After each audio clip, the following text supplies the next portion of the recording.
com a mediunidade, e a gente se conheceu através do canal do Paulo, né? Eu já tinha visto seus relatos lá no canal do Paulo, no Experiências Luminosas, e é um prazer poder estar falando um pouquinho dessa minha trajetória aí das experiências mais recentes, né, que eu tive com a medicina sagrada, com a ayahuasca, né. Depois eu tive uma segunda vez lá, né, porque me surgiram outras questões, mas foi assim, um chamado mesmo.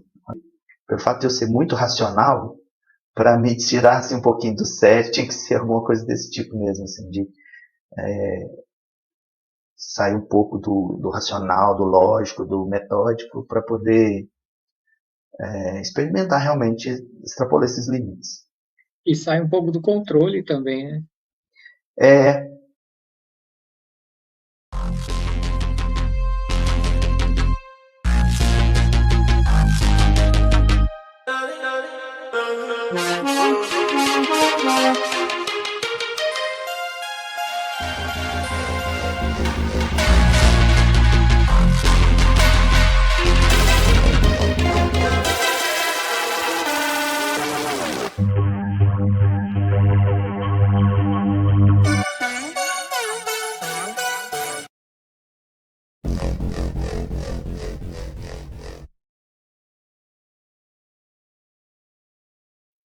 então, Juliana, a gente já se conhece nos bastidores, né? Meu nome é Eduardo, eu sou formado em psicologia, dou aula de sociologia e de filosofia, sou médium e tive aí algumas experiências com a mediunidade, e a gente se conheceu através do canal do Paulo, né? Eu já tinha visto seus relatos lá no canal do Paulo, no Experiências Luminosas, e é um prazer poder estar falando um pouquinho dessa minha trajetória aí das experiências mais recentes, né, que eu tive com a medicina sagrada, com a ayahuasca, né. Eu, eu tive uma experiência, eu tive uns contatos recentes com a EQM, né, de assistir muita coisa sobre EQM, de ouvir muitos relatos de EQM, e aí isso estava me chamando muita atenção e todos os relatos que falavam sobre a questão da DMT, né, que é a substância que é liberada no momento da morte, que provoca as reações da EQM. E eu, lendo a respeito, li que a ayahuasca produzia efeitos semelhantes, né? Então eu tive um interesse nesse sentido, de como eu já tive várias experiências na área da mediunidade, eu sou muito curioso. Eu acho que tem pessoas que vão para a mediunidade pela religião, pela questão da religiosidade. A minha busca é por me entender como médium e entender as pessoas e o processo mediúnico. Eu tenho uma curiosidade muito grande nesse sentido. E eu acho que o meu interesse é muito mais no sentido científico do que no sentido religioso. Mas como a questão da ayahuasca é uma questão muito, vamos dizer assim, precisa de um critério muito grande, né? Eu achei que era necessário procurar uma orientação, um acompanhamento nesse processo, que eu não podia fazê-lo de modo desacompanhado. Porque na internet, se você procurar bem, você acha até para comprar, mas não era esse o meu interesse. Então, eu, sabendo que aqui na minha cidade, na cidade onde eu moro, em Divinópolis, no estado de Minas Gerais, que tem a união do vegetal, né, que é uma das formas de administrar o chá, né, da ayahuasca, eu procurei a orientação desse centro, encontrei e permitiram que eu participasse de modo experimental e eu fui participar. E foi uma experiência muito interessante, muito. Depois eu tive uma segunda vez lá, né, porque me surgiram outras questões, mas foi assim, um chamado mesmo. Acho que a minha mediunidade, ela os meus guias, os espíritos que me acompanham e com os quais eu tenho algum compromisso também de unidade, são ligados à tradição africana, à tradição indígena, e isso me chama muito. Assim, toda vez que eu participei de alguma cerimônia que lembrava danças indígenas ou africanas, isso me toma de um lugar que não é racional, bem emocional, vamos dizer assim. E eu acho que é por causa disso mesmo que eu tenho esse compromisso, porque pelo fato de eu ser muito racional, para me tirar assim, um pouquinho do sério, tinha que ser alguma coisa desse tipo mesmo, assim, de sair um pouco do racional, do lógico, do metódico, para poder experimentar realmente, extrapolar esses limites. E sai um pouco do controle também, né? Uma das questões, assim, porque a experiência ela é muito terapêutica, né? A experiência do chá. Aliás, acho que ela é uma terapia que você faria em uns 2 anos, você faz em um dia. É muita coisa que a gente ressignifica e muitos insights, né, que a gente tem sobre a nossa psique. E aí uma das coisas que mexeu muito comigo foi justamente que a, a experiência ela leva para essa superação dessa necessidade de controle.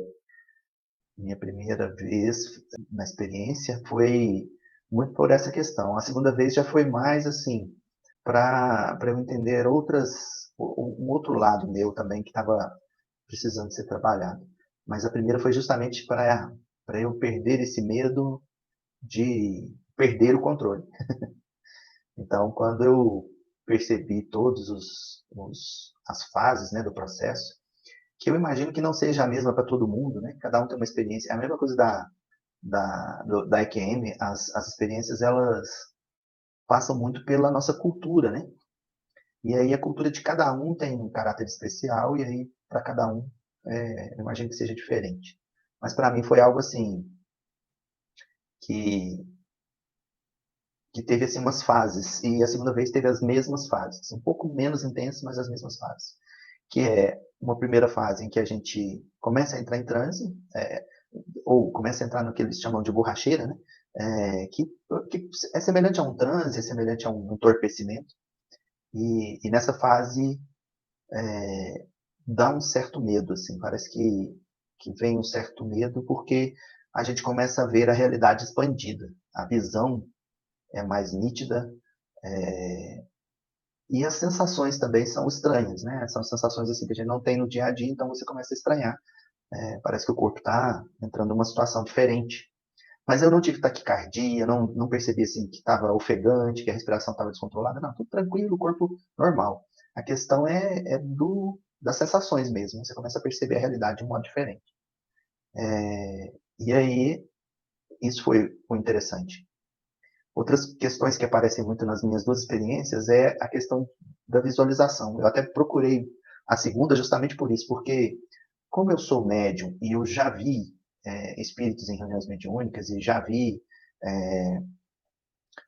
cenas mentais, né? Eu não vejo nitidamente assim, igual tem pessoas que veem um espírito no meio dos outros encarnados, como se fosse eu imagino que seria como se fosse esses filtros que a gente tem hoje no celular, que você coloca uma pessoa na realidade aumentada, né?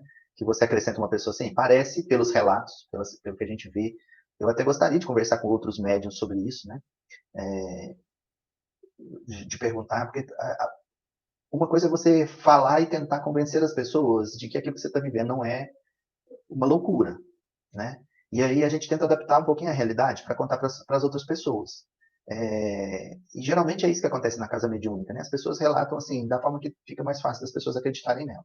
Mas tirando isso, se a gente pudesse ter uma conversa assim mais científica para tentar discernir o que é, como que cada um vê, né, essa realidade, eu nunca vi dessa forma, como uma realidade aumentada em que eu vejo a pessoa do meu lado assim, eu vejo os espíritos da mesma forma como eu vejo uma imagem mental de memória. Como eu lembro uma situação da minha infância, eu vejo uma imagem mental.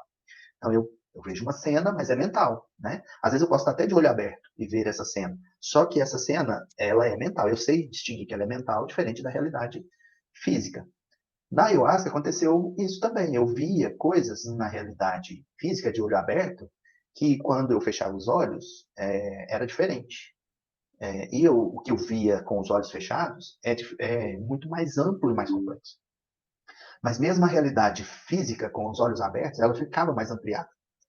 Eu via as coisas em 3D, tipo filme 3D, né? A gente vê as coisas muito mais nítidas. E dá para você aproximar, dá tipo um zoom na imagem. Quando você se concentra muito numa imagem que você quer ver, você se aproxima dela, sem andar, sem sair do lugar, né? Então, algumas coisas desse tipo.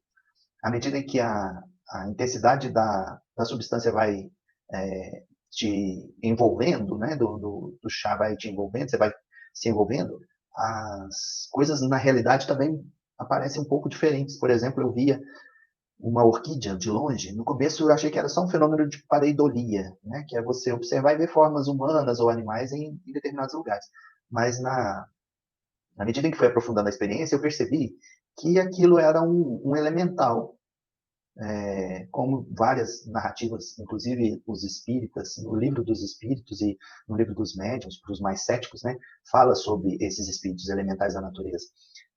Então, eu via esse elemental, que no início me pareceu só uma imagem que estava muito parecida com um dragão, mas à medida em que eu fui aproximando o olhar, né, tentando ver detalhes, eu consegui ver realmente a figura parecida com um dragão, a cara de um dragão. Outra coisa que eu vi muito também, porque na segunda experiência a gente teve uma fogueira, era dia de São João, e aí teve uma fogueira. Aí, olhando para o fogo, eu via também imagens que mudavam, né? Como se fossem rostos humanos mudando o semblante. Estava com o rosto triste, de repente sorria. Na coisa da fogueira, nas imagens da fogueira. E elementais do fogo também, alguma coisa desse sentido eu percebi. Também das plantas. Então, assim, foram algumas questões muito interessantes. Outra questão que eu percebi muito é que, eu não sei se é porque eu fui com esse foco na primeira experiência, é a questão do ego e do self. Porque eu tinha, pelo fato de ter formação na psicologia, eu tinha vontade de saber como que é a visão de um psicótico, como que o psicótico vê o mundo, se a realidade dele também é ampliada igual a nossa, no celular, que você acrescenta um bonequinho ali e ele passa a fazer parte daquela realidade, ou se é como a mediunidade, no meu caso, que a gente vê coisas mentalmente só. Então, isso aí eu tinha essa dúvida, né? Como que é o fenômeno que os profissionais chamam de alucinação do psicólogo. E eu imaginei que talvez eu pudesse ver isso, né? Mas o que eu consegui perceber, e aí eu estava com esse foco, mas o que eu comecei a perceber lá foram os arquétipos de Jung. Eu vi que a minha experiência ela foi toda marcada assim, por situações arquetípicas. Tipo, primeiro ver todas as questões relacionadas com a minha linhagem materna, depois ver todas as questões relacionadas com a minha linhagem paterna. E os personagens nessa... Não é numa sequência linear, porque lá parece que o tempo não existe, da forma como a gente acredita aqui. Mas de uma forma associada, em que as figuras femininas estavam todas alinhadas e eu fui vendo todas as conexões delas, e as conexões masculinas também todas alinhadas, e as suas conexões. Então, eu percebi isso, que é um dos arquétipos, que é o Yin Yang, né? O Yin Yang são esses arquétipos que também está na teoria do Jung. Outra coisa que eu vi lá que eu achei muito interessante foi como eu consegui perceber que a gente se isola aqui no ego, e que o ego tem uma pequena fresta, que é onde você se conecta com o self.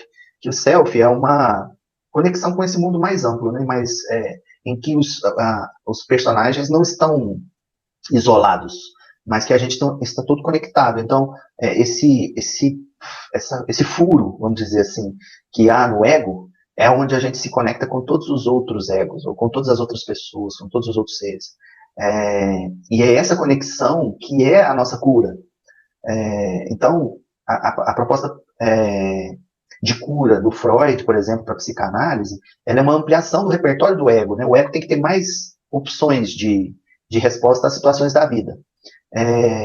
Já a do Jung é uma conexão com esse self, né? Que é o self que administra todos os outros arquétipos. Então, o arquétipo do feminino, do masculino, da criança, do velho, do cuidador, do cuidado, da vítima, do algoz, são arquétipos. Esses arquétipos que eu acho assim que talvez dê para a gente fazer uma ligação com as cartas do tarô, como você costuma fazer, sabe?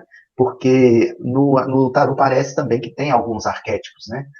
A imperatriz, a pessoa de poder, então tem alguns arquétipos. E esses arquétipos do Jung são como que um inconsciente coletivo. E aí, quando você diz inconsciente coletivo, parece que o inconsciente por Freud ele era muito particular, ele era individual só. E já para o Jung ele era individual e coletivo. E aí lá eu consegui perceber que o Freud tem razão em uma parte, mas que o Jung tem muita razão com relação às questões dos arquétipos. E eu consegui perceber assim, de forma muito mais ampla isso. Como que eu digo que é mais ampla? Porque na experiência é como se eu entrasse no mundo mental das pessoas da minha família, sabe? As pessoas que eu amo, que eu desejo bem e que eu queria de alguma forma ajudar, é como se eu entrasse no mundo mental delas, visse as questões particulares que as fizeram ser daquele jeito, ter aquele ego daquela forma, nessa resistência, e o ponto de luz que está lá no fundinho dessa alma de cada um deles, que fazia conexão com esse mundo mais amplo e mais feliz, né? Em que seria assim a âncora de felicidade de cada um e que é o que está mantendo eles firmes ainda e persistindo e superando as dificuldades que eles têm na encarnação atual. Então, eu vi dessa forma. E também porque, tanto quanto nas EQMs, na experiência, parece que acompanha a gente um instrutor. Ou, da mesma forma que nas experiências de EQM, as pessoas falam assim, tudo que a gente pergunta é respondido imediatamente, é como se você focasse numa coisa e aquela coisa já vem a resposta. Então, toda vez que surgiu uma dúvida em relação a qualquer uma dessas questões, já vinha, consequentemente, a resposta. E é uma resposta que não é assim, uma explicação. É isso, isso e isso, passando por uma sequência de palavras. Não. É um bloco de informações. Você entende de uma hora para outra, de um lance, aquilo vem, o bloco de informação na sua cabeça, você entende. É um insight mesmo.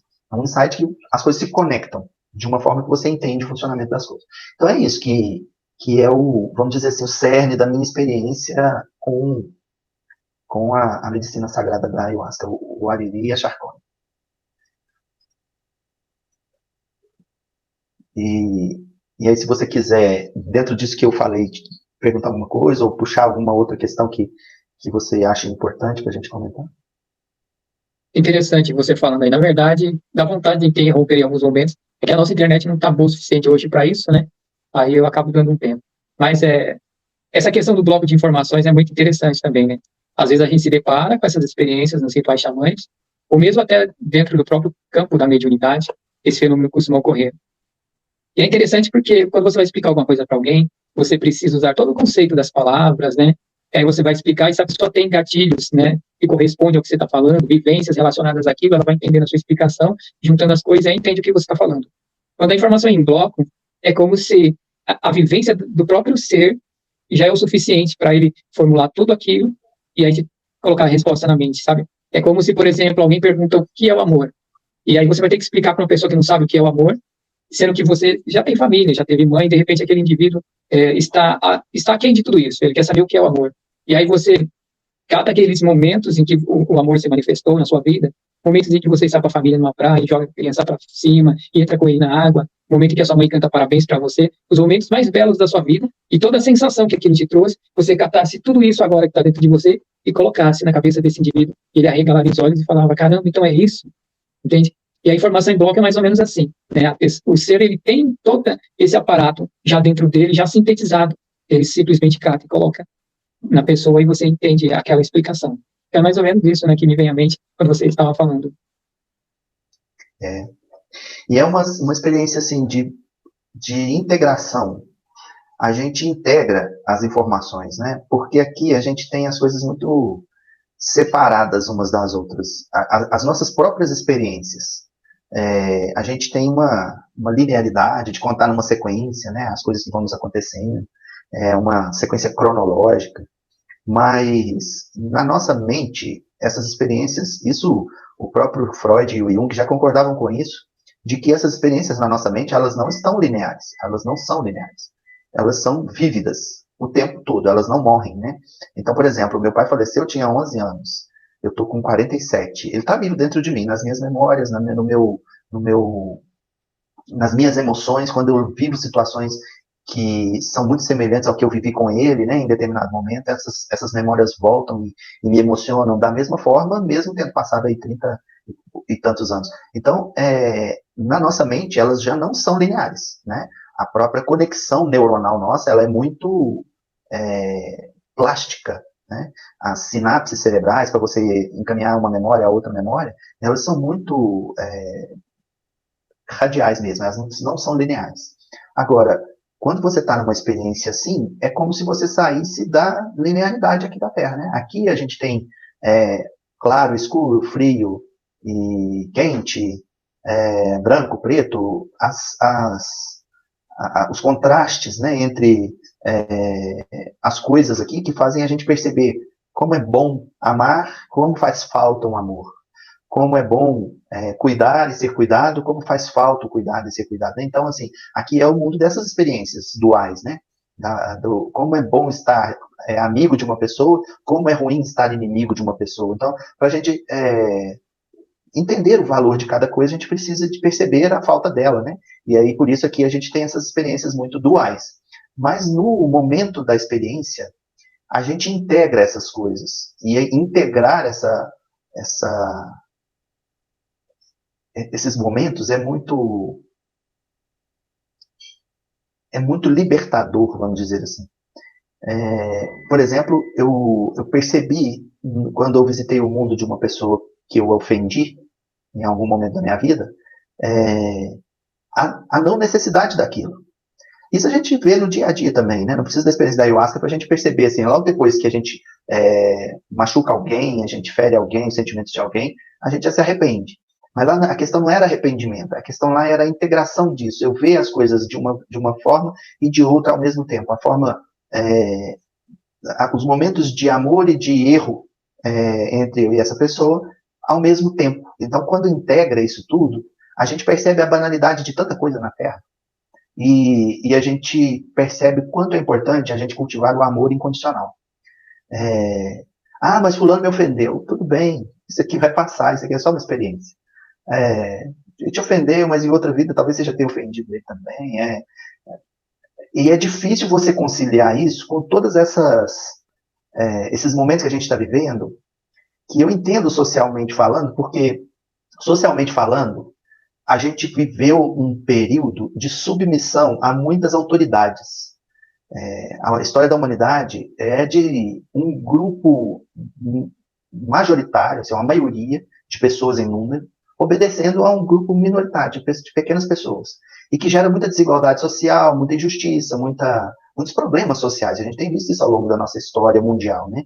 Então, nós estamos num momento na Terra agora em que as pessoas estão se empoderando. Então, elas estão reivindicando mais, cobrando mais. Tudo você fala em direitos, né? É meu direito, eu reivindico. E aí, isso foi também para o campo das relações pessoais.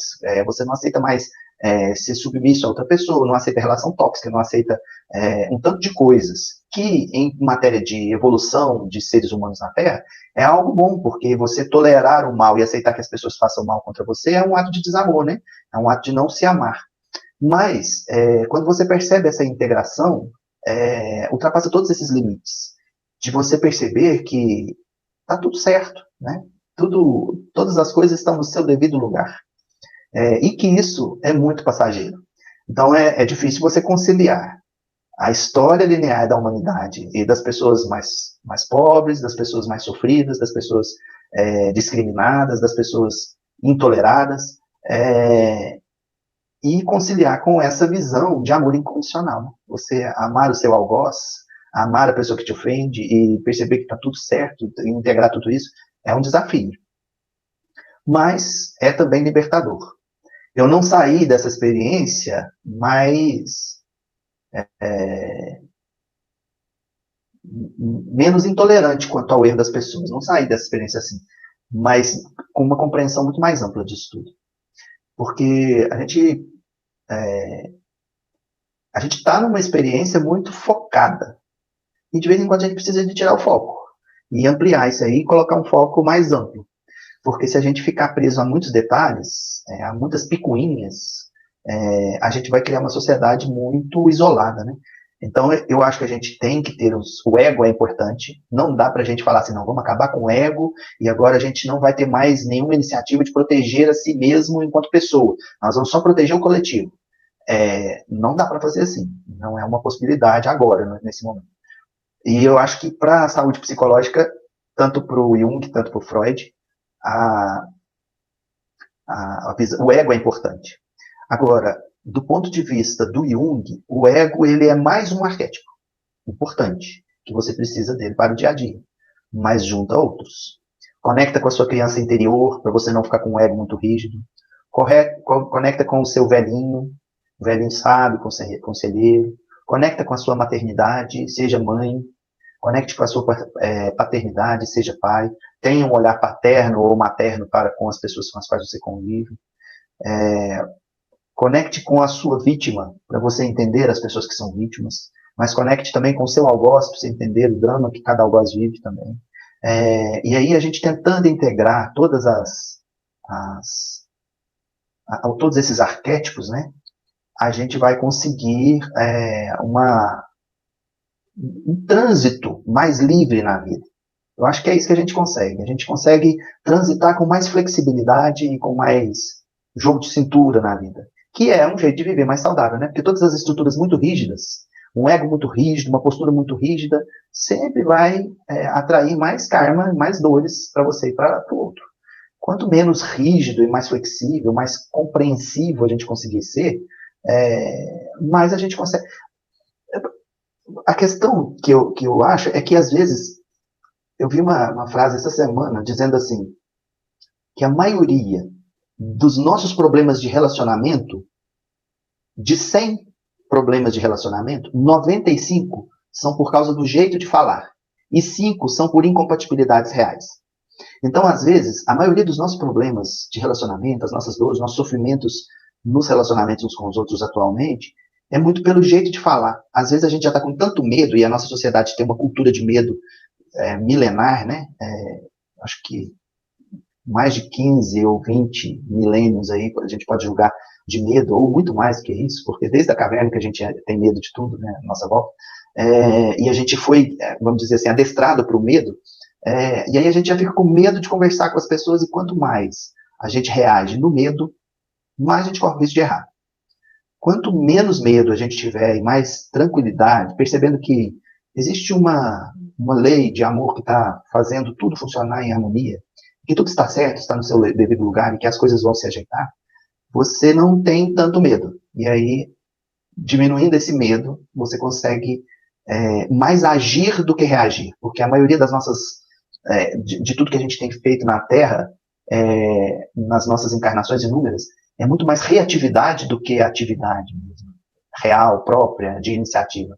É muito mais andar pelos chinelos dos outros do que criar próprias experiências, né? A gente experimenta pouco. Li também um texto esses dias para passar para os meus alunos, que a verdadeira experiência é o que nos toca. Não é o que toca, mas é o que nos toca. E é muito diferente o que toca do que o que nos toca, né? E aí, para a gente perceber o que é a nossa experiência de verdade, não pode ser reativo. A gente não pode estar na reação. Eu fiz isso por causa disso. Eu fiz isso, e tem sempre uma justificativa para a nossa ação. Não, eu fiz isso espontaneamente. Quais são as nossas ações mais espontâneas? O que é aquilo que a gente tem feito espontaneamente? A gente é o tempo todo condicionado, o tempo todo cobrado de tomar determinadas posturas. E o que nós estamos fazendo assim de nossa iniciativa e espontânea, que vem do fundo da alma, né? Que não Que tem é aquilo instinto, né? que está conectado com essa energia que somos nós. Porque somos nós. Não é outra coisa a não ser nós. E a gente vai se isolando tanto de tudo que, se a gente deixar, a gente se isola de nós mesmos. A gente perde esse fio dessa meada, que é essa ponte, esse furinho de energia que está nos conectando ao self, ao tudo, porque ela é a nossa fonte. Imagina que você é o rio, e aí você vai ficando tão empoderado como o rio, ficando tão forte, que você se desconecta da sua fonte, né? Você vai crescendo tanto que você arrebenta com a fonte. Aí acaba com tudo, né? Você não tem aquilo que te alimenta mais. Ou você deixa de ser você, porque sua fonte inicial já foi contaminada por outras fontes que estão te enchendo, né? Então eu acho que a experiência me ajudou muito a buscar essa conexão comigo mesmo. É um momento assim que você se sente nos braços de você mesmo, se pudesse ter essa expressão. É como se você estivesse sendo autoacolhido, né? E assim, você é importante. Você se aceita, né? Você é importante pelo que você é. Não é pelo que você vai fazer pelo mundo, não é pelo legado que você vai deixar, não é por nada disso. É importante porque você é. Isso é importante, ser. Deixar fluir o que você é. E o mundo não será o mesmo sem você. Por mais insignificante que você seja. Eu sou, como diz aquela expressão, né? Eu sou o mosquito do cocô do cavalo do bandido. Mas é importante.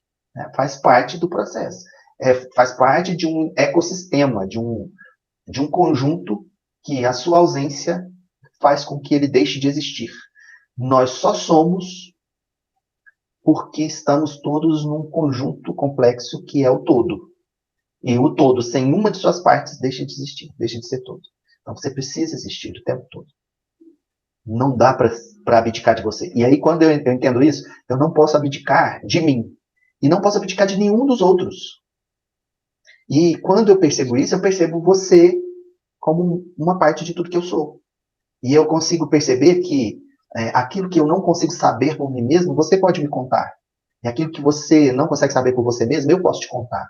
Né? E essa conexão e essa fraternidade que eu acho que está faltando muito para nós como humanidade. Né? Existem grupos fraternos, grupos que se ajudam, mas eu acho que a gente está precisando dessa coletividade conectada, de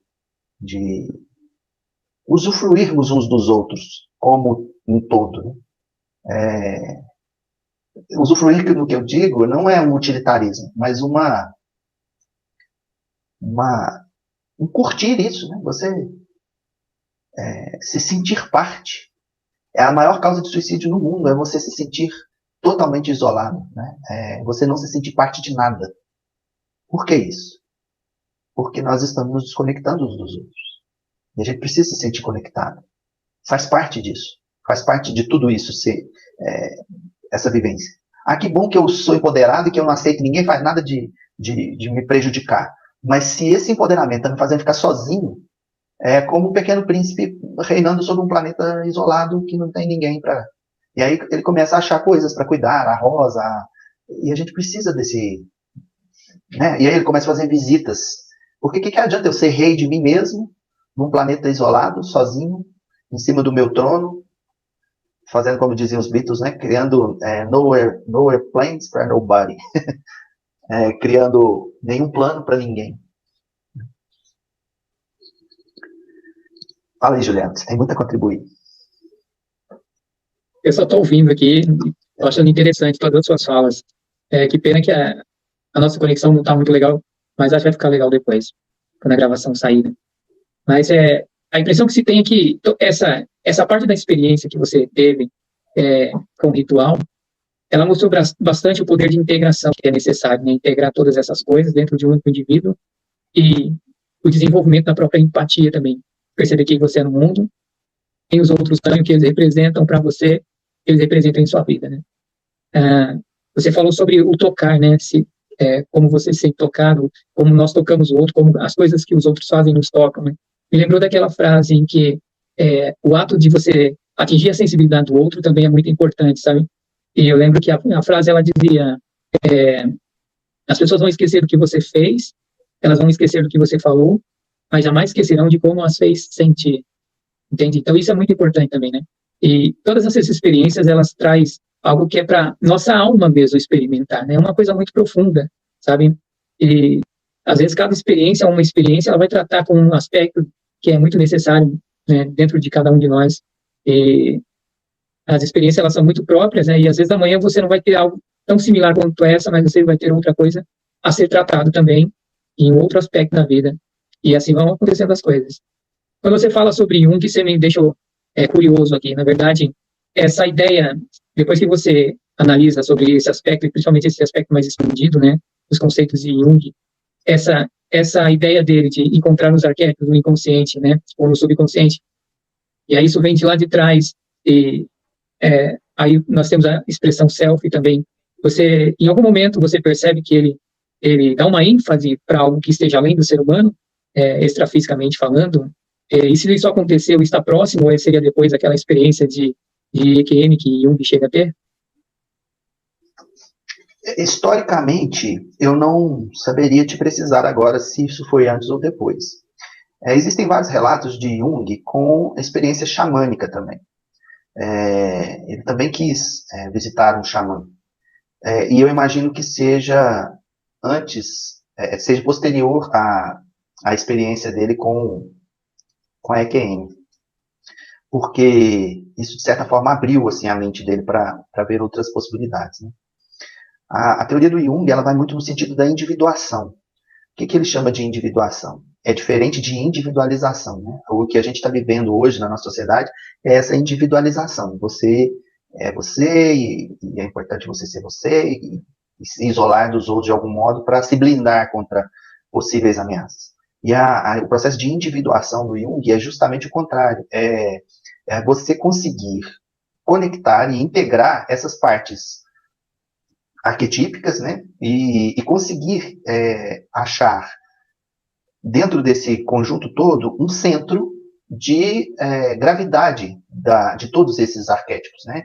Inclusive do seu ego. Então, todos esses arquétipos, eles gravitam em torno de um centro, que é o self, e que você descobrir esse centro, ou você integrar-se a esse centro, ou você se conectar a esse centro, é o processo de individuação. É quando você encontra a sua contribuição, né? A carta que você trouxe para entregar para a humanidade, e que só você tem ela, né? Que é a sua digital, vamos dizer assim, no universo, a sua contribuição que ninguém pode dar, né? Que só você pode dar essa contribuição. Por que ninguém pode dar? Porque ninguém passou pelas situações que você passou. Ninguém passou da forma que você passou pelas situações que você passou. Só você tem essa visão. Porque esse é o segredo de experienciar. Né? Experienciar uma coisa é individual. Não tem como você passar a experiência para outra pessoa. Você tem como contar. Eu estou te contando a minha experiência. Você viveu o que eu vivi? Não. Você pode ter vivido coisas parecidíssimas, muito próximas ao que eu vivi. Mas o que eu estou te contando é o que eu vivi. Né? É como eu passei por isso, é como eu trilhei esse caminho. Então, essa contribuição sua, que passa muito hoje pelo que as pessoas chamam de propósito, né? Você descobrir o seu propósito. E fica parecendo que é assim, uma coisa lá na frente. É igual felicidade. Propósito virou o substituto da felicidade. Você tem que ser feliz, você tem que encontrar a felicidade. Ela está lá num lugar, num monte que você vai subir, e aí, em um dado momento, você vai chegar lá, encontrar e pegar. Não, não é assim. E também o propósito não é assim. Não é algo que eu vou descobrir. Não. O propósito, ele é construído sendo você. Né? Ao final da sua trajetória, você olhar para trás e falar assim, isso era o meu propósito. Porque o propósito é algo que você está fazendo dia a dia. Só que quando você abre mão de colocar o seu dedinho na obra da criação, né? Quando você abre mão de dar a sua contribuição, a obra fica incompleta. E a gente continua fazendo um tanto de outras coisas até que cada um dê a sua contribuição. Né? A gente vai... Eu gosto da visão que a experiência de EQM e da Ayahuasca nos dá de tempo não linear por causa disso. Porque você já percebeu que a gente vive várias repetições na Terra? Quando a gente está encarnado? A gente tem uns ciclos que são repetitivos. Aí parece que, assim, na primeira vez que você passou por aquela situação, uma pessoa da sua família não aceitava aquela situação, agora ela já está em outra posição, ela já está vivendo outra situação também que se repete. E parece que a gente anda assim, eu dou uma caminhada de 10 passos e você dá uma caminhada de 5. E aí eu paro e repito aquela minha caminhada de 10 passos enquanto você dá mais 5. Aí você chegou no meu nível. Aí você dá uma caminhada de 10 passos e eu fico lá nos meus 10. Aí você tem que me esperar um pouquinho para eu conseguir alcançar você. E a gente está assim, todo mundo... a gente está retornando em coisas que parecia que já superavam, já estavam superadas humanamente falando, aí a gente retorna nessas coisas que parece que tem um grupo que ficou para trás e não viveu isso, a gente tem que esperar eles viverem isso para poder a gente ir caminhando junto. Aí a gente chega, aí aparece outro grupo, não, esse grupo também não viveu isso, a gente tem que esperar eles viverem, enquanto a gente vai intertendo com outras coisas aqui, vai repetindo algumas coisas. Parece que A nossa caminhada não pode ser feita sozinho. Não dá para ser feito sozinho. A gente tem que, todo mundo tem que ir acompanhando. A gente tem que ir dando os espaços para cada um ir acompanhando esse processo. E quando a gente pensa assim, parece que vai demorar uma eternidade. Mas acho que é isso que é viver.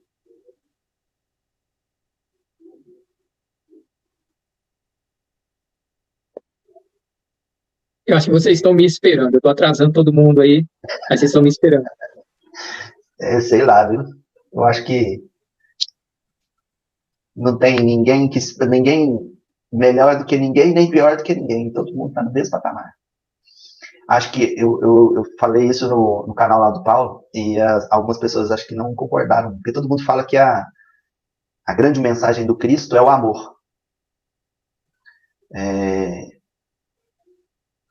Eu acredito que o amor seja a grande mensagem, né? O amor, o perdão. Hoje eu vi alguém falando que são 4 coisas que o Cristo trouxe que são muito importantes, que é o amor, a compaixão, o perdão e amor, compaixão, perdão. Não vou lembrar a quarta.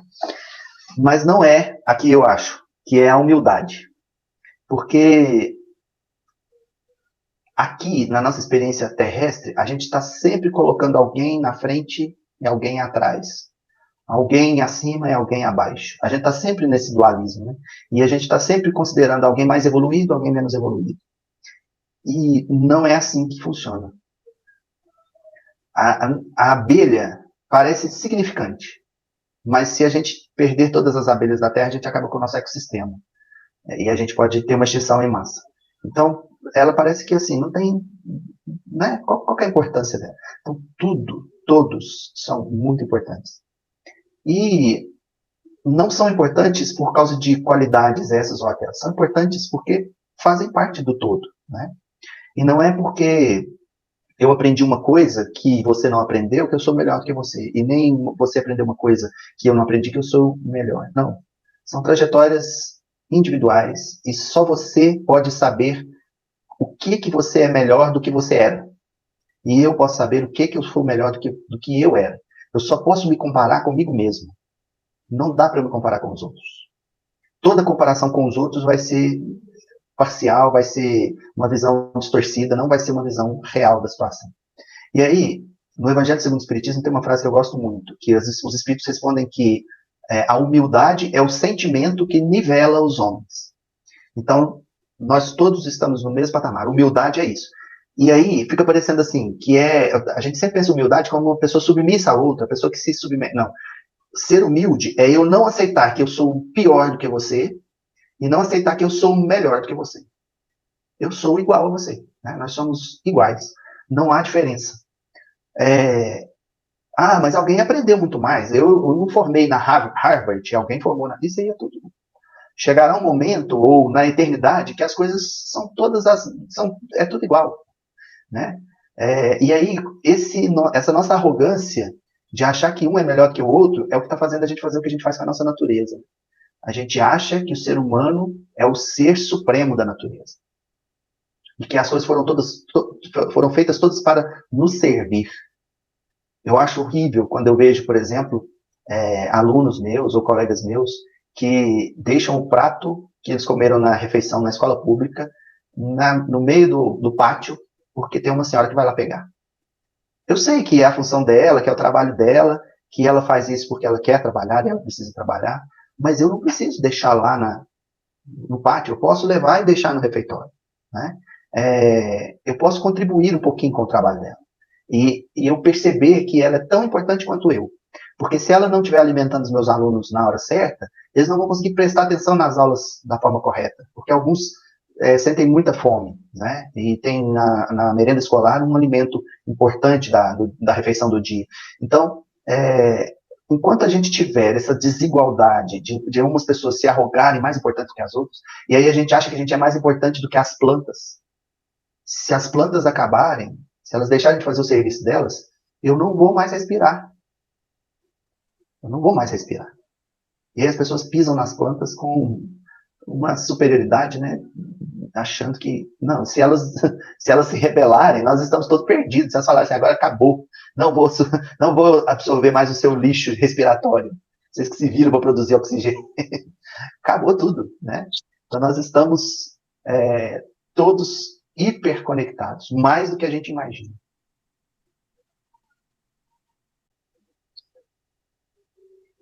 Eu achei interessante também quando você fala sobre a linearidade do tempo, sabe? Às vezes eu sou uma das pessoas que eu acho que, ou seja, até a única pessoa com grau maior de loucura analisar o tempo de forma diferente do que os demais, né? E eu acho que às vezes essa descrição do tempo que a própria física tem é difícil de aceitar até mesmo para alguns físicos. Eu olho o canal, aquele canal famoso também de EQM, é o Afinal, o que somos nós, né? É o que somos nós, tem um que é físico, você lembra o nome dele? É Carlos, né? Carlos. O Carlos, ele às vezes pergunta muito a respeito dessa linearidade do tempo, e para as pessoas que passaram pelas experiências, e ele faz pontuações, sabe? Elas falam, mas não tem tempo, não sei o que tem. Aí a gente fala, mas as coisas aconteceram num período, dentro de uma sincronicidade e tal. Você percebe que a física, ela fala muito na relatividade do tempo. E você tem um físico ali que tenta entender, está tentando entender o tempo, né? Mas ele não aceita só o que a física está dizendo, sabe?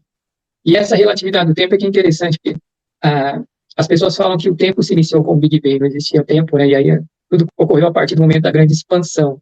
E aí sim, as quatro potências, né, no universo, a força nuclear fraca, a força nuclear forte, a gravidade e magnetismo, tudo acontece ali.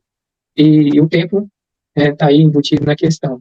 Mas Einstein fala que o tempo e o espaço são a mesma coisa, está tudo entrelaçado ali. Interessante que Einstein fala o tempo e o espaço, ele não fala o tempo e o universo, e nem tempo e a dimensão.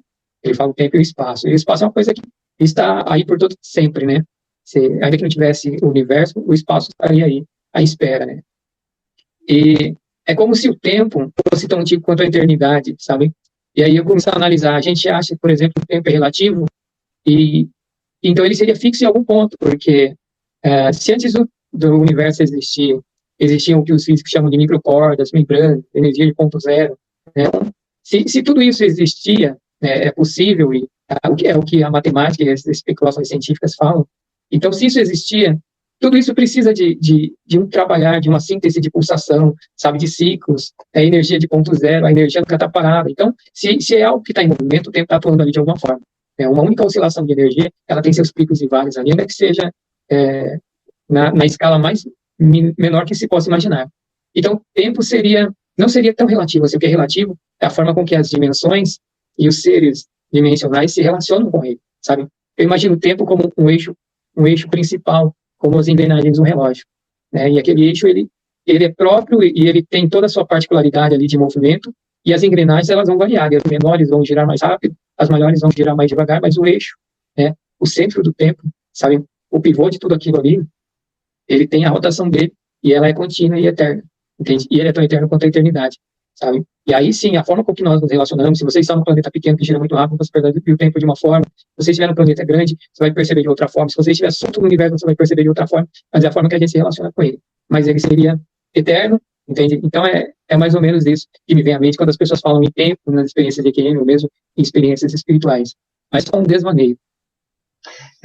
Eu, pela experiência que eu tive e pelas coisas que eu vi nas experiências de quase morte, pelos relatos, eu entendi que é como se você se prendesse numa foto daquela sequência de fotos que formam o filme, ou se você se afastasse e visse a sequência toda fluindo, né? Então, quando você termina de ver um filme inédito, que você nunca viu, ao final, você tem assim, uma compleição do todo, né? E você entende as amarrações de começo e fim, mas se você parar de ver o filme no meio e não ver o final, talvez você fique com uma ideia distorcida daquilo que aconteceu com o personagem, né? Você fica achando talvez que houve uma injustiça ou que, sei lá, alguma coisa desse tipo vai afetar seu julgamento porque você não viu todo. E aí, quando você fala desse pivô do tempo, os maias, aquele pessoal da lei do tempo também, que tem falado muito hoje em dia, né, que trouxeram aí o sincronário da paz, e falam muito sobre a lei do tempo, falam muito que o tempo é radial, que ele não é linear, ele é radial. Porque, na verdade, assim, a gente tem uma sequência cronológica de acontecimentos na vida, mas essa experiência cronológica, ela é muito subjetiva. Se eu conversar com a minha mãe, eu assistindo meu relato lá no canal do Paulo, eu já vi que algumas coisas eu falei errado lá. Porque na hora que a gente tá falando, você lembra de um jeito, depois eu fui pensar assim, não, mas isso aconteceu foi um pouco antes, um pouco depois. Então, assim, você já começa a fazer, depois de um certo tempo, você já não lembra do tempo como ele aconteceu, né? Você já não tem as ligações da forma. E às vezes você já conta até de outro modo para outra pessoa. Então, e se eu estivesse falando aquilo, tudo que eu falei, próximo da minha mãe, talvez ela dissesse, não, isso não aconteceu, foi bem desse jeito, não, porque a gente interpreta a nossa história, né, ao longo do tempo. Então, a próprio encadeamento dessas coisas ao longo do tempo, a gente vai mudando, né, a forma de contar, a forma de expressar, depende de quem é o interlocutor que você está falando, você muda um pouquinho o jeito de falar. E o Carlos, eu observo isso mesmo no canal dele, que ele sempre tenta colocar assim, mas houve uma sequência. Só que, como ele não passou pela experiência, eu entendo, porque depois de ter passado pela experiência, o que eu percebo é o seguinte: as coisas acontecem num plano de uma forma e no outro plano de outra forma. Só que para você registrar no cérebro físico, você precisa de transmitir do cérebro espiritual, vamos dizer assim, para cá. E aí, essa transmissão, ela depende de você encadear as coisas, de você colocar numa sequência. E geralmente você faz isso para contar para outra pessoa. Antes de você contar para alguém, de você relatar o seu caso para alguém, talvez você não saiba dessa sequência. Na hora de colocar, né, de você expressar aquilo, você tem que colocar de forma sequencial. Por quê? Você fala uma coisa depois da outra, né? Você tem que ir falando, aí aconteceu isso, aí aconteceu aquilo, aí aconteceu aquilo. Então você tem que colocar numa forma sequencial. E aí essa sequência é linear, né? E geralmente é progressiva, né? Do simples para o complexo, de uma coisa inicial para uma coisa final, né? Uma coisa que tem conexão com a outra. Então, fica parecendo que aconteceu num tempo sincrônico no plano superior. Mas, na verdade, não aconteceu no plano sincrônico. Na verdade, você estava conectado a tudo aquilo ao mesmo tempo. Na hora de trazer para a consciência física, é que você linearizou aquilo. Mas você estava vivendo tudo aquilo ao mesmo tempo. É tanto que as experiências no período lá da ayahuasca, elas estão hiperconectadas. Aqui você narrou primeiro, está conectada com a do final. Elas estão amarradas umas às outras. Na verdade, o que te deu a sensação de integração de tudo é por elas estarem juntas. É por elas não estarem linearizadas. É isso que dá essa sensação de que está tudo integrado. Porque eu vi uma experiência minha de agredir uma pessoa verbalmente e vi a experiência de ver o mundo dela, como aquilo afetou. E vi como não tinha necessidade nenhuma de eu ter falado daquela forma, porque às vezes eu estava só reagindo a um medo que eu tinha dela se ressentir comigo de outra coisa. Então, quando eu vi as coisas todas juntas ao mesmo tempo, é que eu tive essa possibilidade de integrar. Então, elas estão amarradas juntas, né? E aí, eu fico tentando achar analogias aqui para o nosso cérebro físico entender essas coisas, mas é como você olhar de uma montanha, né? A trajetória de uma pessoa que está subindo a montanha.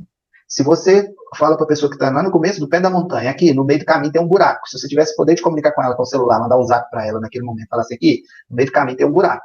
Você está falando o futuro dela. Para ela aquilo é futuro, ela ainda vai passar por lá. Mas você já está vendo, para você é presente. E acho que é por isso que, vez que outra, a gente passa por situações que nos recordam de outras. Então é como se a gente estivesse numa espiral, e aí o tempo pudesse ser uma espiral em que as situações a gente está sempre ampliando e passando pelas mesmas situações, mas de forma ampliada e modificada. Verdade. A ideia é mais ou menos essa mesmo. E aí a gente vai produzindo. De repente, escolhe um tema para falar um dia sobre aquele assunto, entendeu? Vou falar sobre uma experiência das mais diversas, né, que cada um de nós pode ter, ou das que a gente já teve, das que você teve, a gente ia analisar sobre algumas perspectivas, e por aí vai. Por agora, acho que é interessante, né, a gente encerrar aqui, né, agradecendo a quem vai estar nos assistindo, então. Então, um abraço para você e a gente vai se conversando. Foi um prazer. Por enquanto, gratidão, então.